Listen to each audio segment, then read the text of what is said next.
मतलब ऑब्वियसली थोड़े बहुत पता चलते हैं बट उतने पता नहीं चलते जितने हमें होंडा अमेज में पता चलते जब मैं तेज लेके गया तो वो चलती गई वो रोल मतलब मूवमेंट नहीं था towards the sideways. It is a complete package. Actually मेरे को लगता है ये ओवरऑल पैकेज है। अच्छा। जो कि वैल्यू फॉर मनी है। ओके, उसका जो फ्यूल गेज है वो डिप हो जाता है इतनी जल्दी। आई थिंक इन सच अ वे कि यार मेरा पॉकेट जो है वो खाली हो रहा है। I am a big fan of black colour, that's why. और वेन्यू में स्पेस की बहुत ज्यादा कमी थी। हमने उसकी टेस्ट राइड भी हम गए थे लेने। नमस्कार दोस्तों, एक बार फिर से आप लोगों का स्वागत है। आज हमारे पास एक फैमिली आई है अपनी गाड़ी का ओनरशिप एक्सपीरियंस शेयर करने के लिए। गाड़ी है टाटा का tank, Tata Nexon 5 star rating के साथ। विश्वजीत जी की ये सेकंड गाड़ी है। कनिका मैम, आपका भी बहुत बहुत स्वागत है और आपका भी बहुत बहुत स्वागत है। आज आपको इसका एक्सपीरियंस शेयर करना है क्योंकि आप पहले गाड़ी ओन कर चुके हैं होंडा की, उसके बाद टाटा पे क्यों गए, क्या क्या अच्छी चीजें आपको लगी टाटा की होंडा के कंपैरिजन में, क्या क्या बुरी लगी वो भी बताएंगे आप, क्योंकि और लोग भी देख रहे हैं। Correct. उनको भी डिसाइड करना है कि नेक्सॉन में जाना चाहिए या नहीं जाना चाहिए। और एक चीज, मुझे गाड़ी का कलर बहुत अच्छा लगा क्योंकि ये डार्क एडिशन गाड़ी है। रोड प्रेजेंस काफी जबरदस्त है। तो सर ये बताइए कि होंडा के बाद टाटा में मूव करने का डिसीजन कैसे, मतलब फर्स्ट ऑफ ऑल होंडा में सब 4 मीटर सेगमेंट की गाड़ी है। अब मुझे जाना था कॉम्पैक्ट एसयूवी में, थोड़ा सा अपग्रेड करना था बेसिकली। अब कॉम्पैक्ट एसयूवी में जो इंडिया में गाड़ियां हैं उसमें कुछ गाड़ियों को मैंने शॉर्टलिस्ट करा। One of them was Nexon. Nexon को किया, XUV 300 था, then Venue, Magnite, Kiger, Brezza. Venue का था ये कि लाइक वो बहुत कॉम्पैक्ट है, अंदर से मतलब स्पेस नहीं है। अमेज में बहुत ज़्यादा स्पेस है तो मुझे स्पेस चाहिए था, सो वो कट वहीं हो गई। ब्रेजा ये था कि मारुति पे नहीं जाना था, मतलब समहाउ मारुति पे वो ट्रस्ट फैक्टर इतना बिल्डअप नहीं है मेरा। अच्छा। ठीक है, सो मैं नहीं गया। बिल्ड क्वालिटी को ले लीजिए या फिर कह लीजिए कि like it's just for mileage sake, और मे बी 1.5 लीटर का इंजन ज़रूर है उसका, बट स्टिल उसका जो चर्न आउट है it is 103 bhp and 138 Nm, जबकि अमेज में it was 100 bhp and 200 Nm।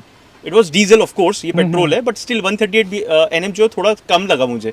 But sir 4 star वो भी लेके आई है। करेक्ट, आपकी अमेज भी 4 स्टार लेके आई है। करेक्ट तो राइट, बिल्कुल सही बात है। बट हाँ, वो पावर फिगर्स में मैं थोड़ा सा उसमें अच्छा। मैंने उसको लूज आउट करा। आपको किक चाहिए थी, किक चाहिए थी टर्बो की। डेफिनेटली। और डीजल में ना अमेज की किक बहुत ही अच्छी थी, बहुत ही लाजवाब थी। राइट। सो उसके बाद फिर हमारी वेन्यू चली गई, ब्रेजा चली गई। सोनेट में IMT था, मैंने प्रेफर नहीं करा IMT, मुझे कंप्लीटली मैनुअल चाहिए था। अब जो है मेरे पास बची मैग्नाइट काइगर। मैग्नाइट काइगर जो है ऑब्वियसली नेक्सॉन और XUV 300 के नीचे ही आएगी, उसके टक्कर की नहीं है। अदरवाइज उनके टर्बो भी अच्छे हैं, नो डाउट। नाउ अब 2 ही बची मेरे पास, XUV 300 और Nexon.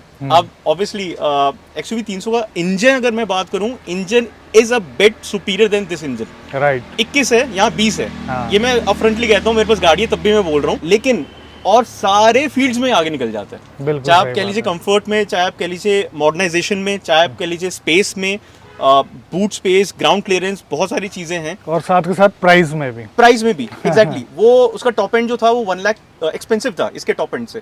So then I decided, फिर मेरी वाइफ का भी ये थोड़ा सा था नेक्सॉन की तरफ झुकाव, अच्छा। Because she liked it the way it has been designed internally externally for the dark edition. And dark edition, क्योंकि डार्क एडिशन की बैजिंग है वो भी एक थोड़ा सा प्रीमियम लुक लेके आती है। Right. So ultimately we chose Nexon over other compact. But यहाँ पर बात ये है कि इन्होंने मैनुअल ले ली, अब इनको चलाने को नहीं मिलती गाड़ी, है ना। करेक्ट। आपने ऑटोमेटिक क्यों नहीं ली? मेरा personal preference, I like to get engaged with the car. अच्छा। मुझे गियर चेंज करना, क्लच दबा के गियर चेंज करना, देन देखना कि कैसे ओवरटेक कर सकता हूँ, कितना खींच सकता हूँ, रेफ बैंड मेरा कितना बचा हुआ है, how I can maximum utilise it, वो सारी चीजें मैं मतलब एंगेज रहना चाहता हूँ गाड़ी के साथ। सो आई एम मतलब थोड़ा ड्राइवर का पर्सपेक्टिव मेरे अंदर है, एज कम्पेयर टू कुछ लोग होते हैं जो कि सिर्फ और सिर्फ कंफर्ट, नहीं गाड़ी है A to B जाना है, कंफर्टेबल होनी चाहिए, ऑटोमेटिक होनी चाहिए, तो that is a different perspective. लेकिन मेरा थोड़ा डिफरेंट है, सो आई, और मुझे ही गाड़ी चलानी थी ऑब्वियसली, बिकॉज शी डजंट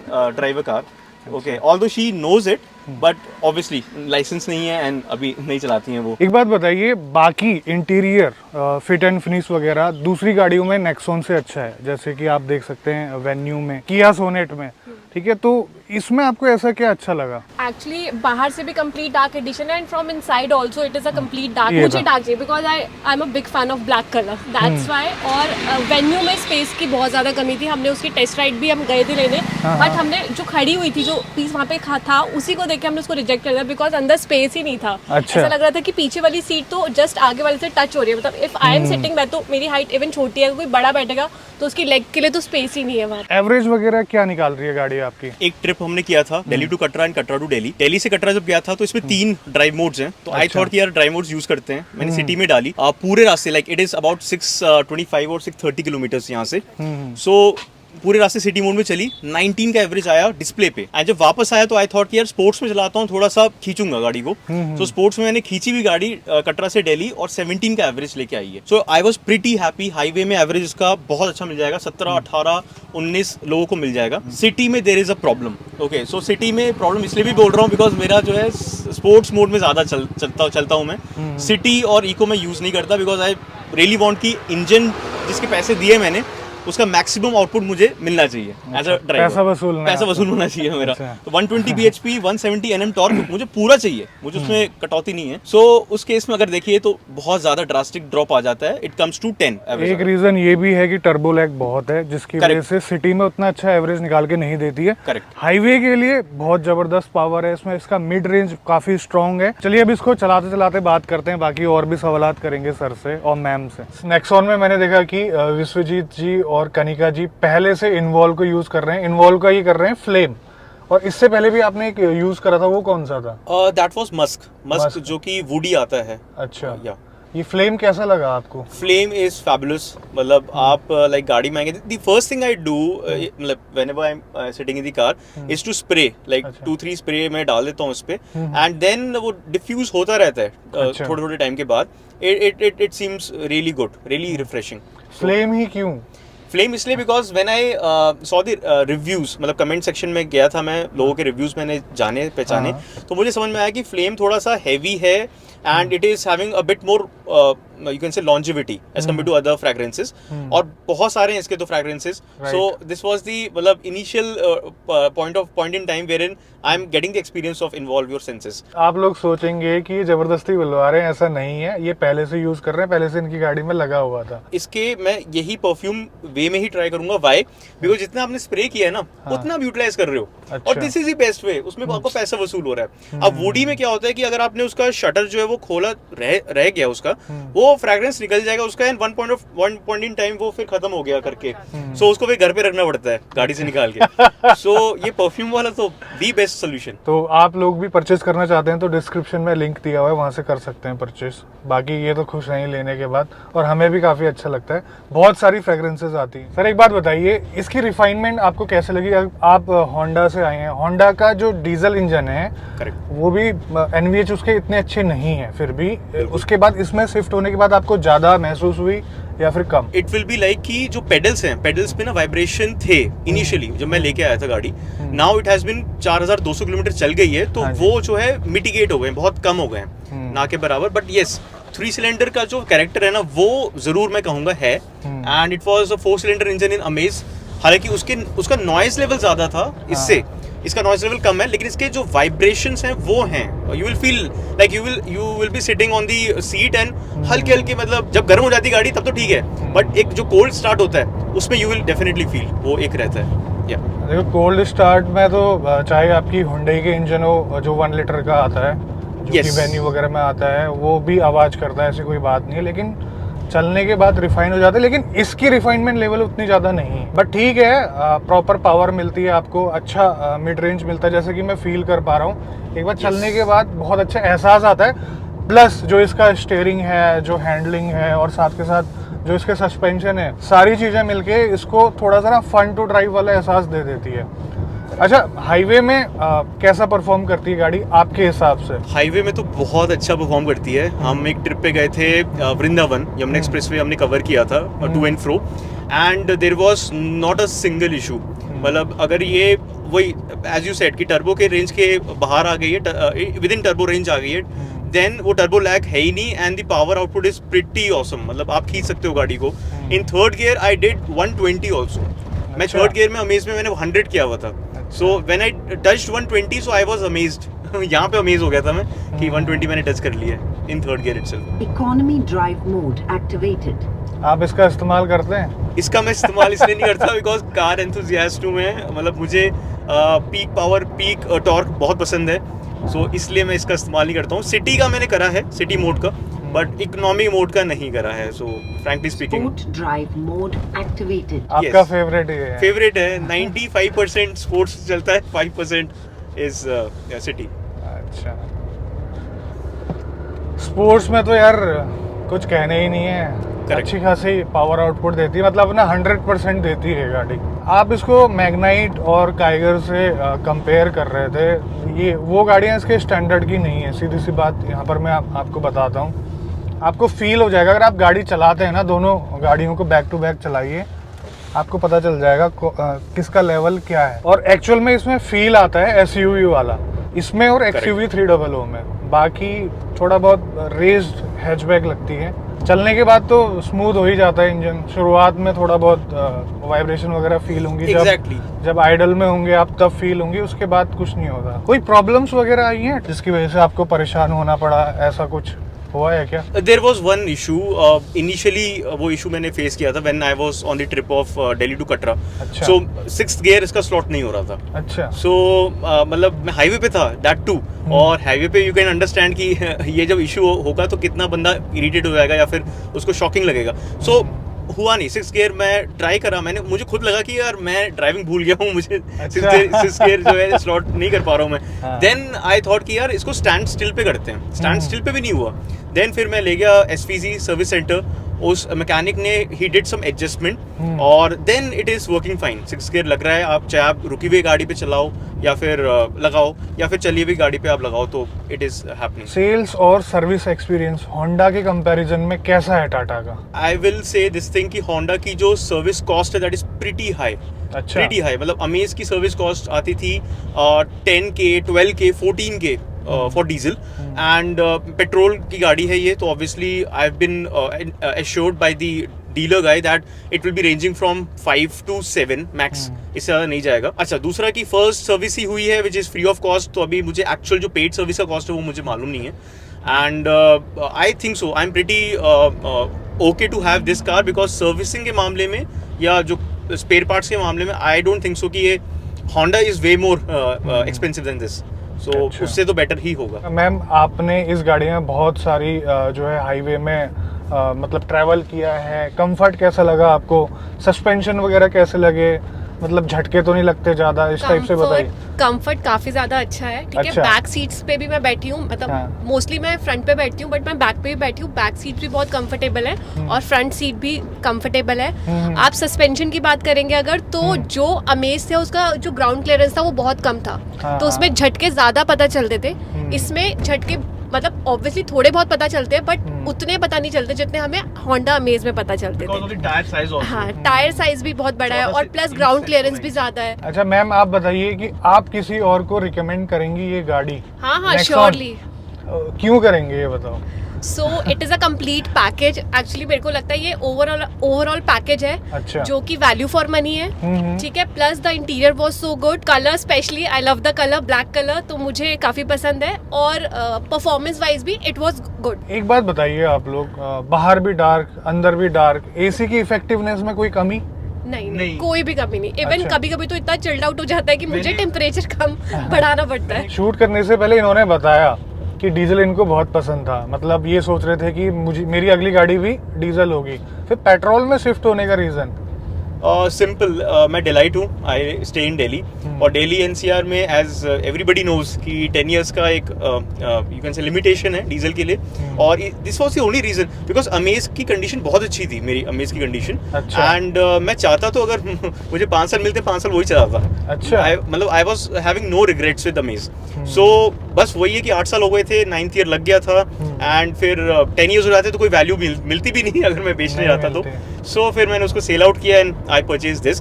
अगर मुझे नेक्सॉन अगर डीजल का ऑप्शन मिलता 15 years का तो नेक्सॉन डीजल पे ही जाता मैं, but yes Nexon petrol is also good, मतलब turbo So I will give you some mathematical figures.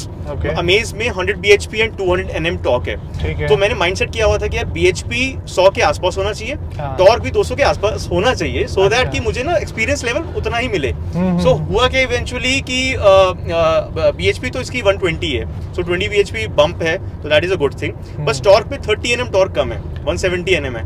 So which is okay, मतलब मैनेजेबल है, you can manage it in the city and on the highway. आपने कभी power to weight ratio calculate करने की कोशिश करी कि किसका बढ़िया था दोनों गाड़ियों में से? Obviously Amaze का बढ़िया होगा because it is the curb weight of Nexon is around 1250 something. Right. और Amaze का था 1050.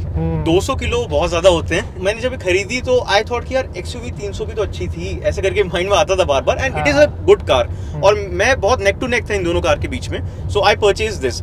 Now I was going to the YouTube channel videos and valve में देख रहा था, तो I came to know कि जो ड्रैग रेस है उसमें ओनली बाय 1 और 1.25 सेकंड से ये पीछे है, और एंड दैट टू कि इसका traction control you can not switch off. ठीक है, उसमें ये ऑन रहेगा. XUV 300 में आप ऑफ कर सकते हो. तो then I got to know कि यार नहीं यार, 1-1.25 सेकंड का ही फर्क है, एंड वो भी ट्रैक्शन कंट्रोल की वजह से. सो इट इज नॉट मतलब वे अंडर पावर ऐसे करके, या मतलब एनी लेस देन XUV 300. और जबकि ये मॉडर्न है with all the amenities, all the features, all the looks. So फिर मुझे लगा कि नहीं, I have made a good decision. इसका 0 to 100 डीजल नेक्सॉन से भी बढ़िया है, लेकिन डीजल नेक्सॉन पंची फील होती है ना. और अगर इसका ये गियर बॉक्स थोड़ा सा नॉची नहीं होता, इसमें टाइमिंग नहीं लगती 0 to 100 के टाइम पे, मतलब गियर शिफ्ट करने में टाइमिंग नहीं, ये इसका और अच्छा निकल के आएगा. नेक्सॉन अगर आप नहीं परचेज करते तो दूसरी गाड़ी कौन सी होती है आपकी? अगर मान लेते कि मार्केट में नेक्सॉन है ही नहीं, लेट्स सपोज, तो वही लिस्ट जो मैंने आपको लिस्ट बताई थी, उसी लिस्ट में से मैं खंगालता एंड मैं शायद XUV 300 परचेज करता. XUV 300 की रियर सीट कंफर्ट जो है ना, इससे कम है, इसका ज्यादा है कहने का मतलब ये, इसमें अंडर थाई सपोर्ट ज्यादा मिलता है उससे. होंडा अमेज बहुत ही कंफर्टेबल गाड़ी थी. जैसे हम रोल कर रहे हैं इस गाड़ी में क्योंकि रोड खराब है, तो इसमें वो बिल्कुल स्टेबल चलती है क्योंकि उसके सस्पेंशन सॉफ्टर साइड में रहते हैं थोड़ा, वो लगभग सभी सेडान में रहते हैं. इसमें इरिटेशन फील नहीं होती क्योंकि इसके थोड़ा सा स्टिफ है सस्पेंशन. Got it. अगर आप जैसे आप लेके आए, अगर आप मैं एक रास्ते पे गया था, we were going to Shamli, so वहाँ पे हम मतलब किसी पर्सनल काम से गए थे, तो एक पैच आया था जो कि रफ पैच था, बिल्कुल रफ पैच था, मतलब पत्थर थे. एंड तो उस पर जब मैं गया ना, तो मैं गया तो धीरे गया था, तो जो रोलिंग वाला आप बता रहे हो ना, मतलब थोड़ा सा मूवमेंट वो था. ठीक है, जब मैं वापस आया तो आई थॉट कि यार थोड़ा तेज लेके जाते हैं. जब मैं तेज लेके गया तो वो चलती गई वो रोल, मतलब मूवमेंट नहीं था टुवर्ड्स दी साइडवेज. सो इसका ये एक मैंने कैरेक्टर मैंने जाना कि अगर आप धीरे लेके जाओगे तो आप मूव करोगे ऑब्वियसली, तेज लेके जाओगे तो मूव कम करोगे. सो वो मुझे समझ में आ गया है. प्लान आपका कब तक है ऐसे रखने का? मुझे तो लग रहा है 15 साल रखेंगे क्योंकि आपने पेट्रोल रखी है. Absolutely correct. सो मैंने अमेज 8 साल रख के 9वें में निकाली, इसको मैं 13 साल तक रख के 14वें में निकालूंगा, so that I get some value also. कौन से फीचर इस गाड़ी के आपको अच्छे लगते हैं? The first is this floating touch screen and the second one is this hand rest, अच्छा, जो हमारे अमेज में नहीं था. And the third one is feature कह लो या जो भी है, sunroof. I really like sunroof. And इसमें एक feature है that the mic one feature, yeah. So अगर GPS को कनेक्ट करना है तो we can simply speak and वो कनेक्ट हो जाता है जिस भी डेस्टिनेशन पे हमें जाना है. अच्छा. So this is the feature and that's it. और म्यूजिक सिस्टम की quality in this I think we have 8 speakers ना. 8 speakers Harman के 8 speakers. fabulous, मतलब अमेज में नहीं था ऐसा कुछ. एंड किसी भी गाड़ी से कंपेयर कर लूँ मैं, नहीं है उनमें. और XUV 300 का एक डाउन फैक्टर वही है कि उसके स्पीकर्स उन्होंने पता नहीं क्यों ब्रांडेड नहीं दिए, और ये बहुत अच्छे स्पीकर्स है, बहुत अच्छे. तो जो बेस क्वालिटी आती है, सो इट इज इनक्रेडिबल, मतलब यू विल एंजॉय. जो डीजल के आपके एक्सपेंसेस होते थे वो काफी कम होते होंगे रनिंग कॉस्ट के, अगर मैं बात करूं. करेक्ट. तो इसमें ऑलमोस्ट डबल हो गए होंगे आई थिंक. तो डीजल में क्या होता था, अमेज का 35 लीटर की टंकी फुल करवा दी मैंने, पंजा दबाया, अच्छे से चला रहा हूँ मैं, एंड वो डीजल खत्म होने में टाइम लगता था. यहाँ पे पेट्रोल में क्या है, टंकी 44 लीटर्स की है, उससे बड़ी टंकी है, मैंने पूरी फिल करवाई है. मुझे पैच मिला, मैंने चलाया अच्छे से, पेट्रोल डिप हो गया, उसका जो फ्यूल गेज है वो डिप हो जाता है इतनी जल्दी। आई थिंक इन सच अ वे कि यार मेरा पॉकेट जो है वो खाली हो रहा है। मतलब दिस इज समथिंग, वो बहुत बड़ा रिग्रेट है वो। तो आपको लगता नहीं यार काश मैंने डीजल ले ली होती? बहुत लगता है, बहुत इनिशियली बहुत लगा इनफैक्ट। अच्छा, आपने तो ले ली गाड़ी, आप खुश भी हैं, 4000 प्लस आपने चला दी है, उसके बाद कुछ ऐसी चीजें आपको पता चली होंगी कि यार जिससे किसी अगर कोई दूसरा बंदा इसको ले रहा है तो उससे फर्क पड़ता हो उसको। देयर विल बी 3 नेगेटिव्स, और यही मैंने एक्सपीरियंस किया अभी तक में। First is obviously gear notchy है, ठीक है। Then there is another thing कि पेडल्स पे जो वाइब्रेशन है वो Tata could have curved it, मतलब थोड़ा और वो कर्व कर सकते थे। XUV 300 में वाइब्रेशंस थोड़े कम हैं इससे भी पेडल्स पे, तो यहाँ पे थोड़े से ज्यादा है, मुझे ऐसा फील होता है।